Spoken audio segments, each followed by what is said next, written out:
How to read more books in 2023. It starts with changing your definition of done. So when are you done reading a book? Is it when you've read the book cover to cover? Or maybe you've read every word on every page, even the appendix? This is how most people read. A reading style we learn from childhood. And it's not effective for reading problem-solving books. Those books where we're looking to learn from ideas and solutions that can help us with our problems. When reading problem-solving books, my definition of done is that I've taken at least one action. In most cases, that means experimenting with an idea at work. And surprisingly, you can find a ton of ideas that you can go and implement within the first chapter of most books. You don't need to wait until the final chapter before taking any action. For example, I recently read The First Minute by Chris Fenning.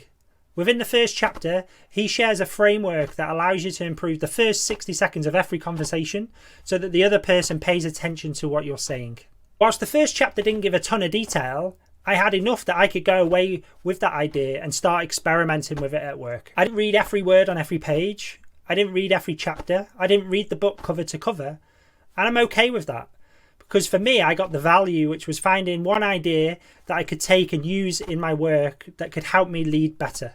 And to me, that's my definition of done, is I've found at least one actionable idea that I can take away to help improve how I lead. Now, there are examples of books that maybe haven't got great actionable ideas in them, and maybe you spend 30 minutes, an hour, and you think to yourself, gosh, there's not a lot of content in here that's going to help me learn.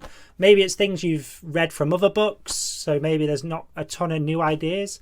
Or maybe it's just the content of the book isn't really generating some fresh thinking for you that's useful that you can go and apply in your workplace.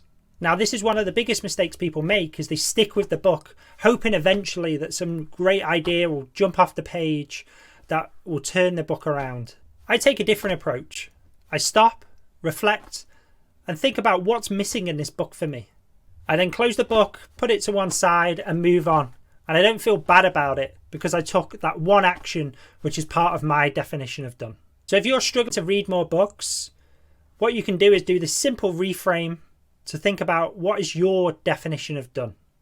Rather than it be cover to cover, every word on every page, start to think about the utility of the book, how it might help solve your problems, and focus on taking that one action.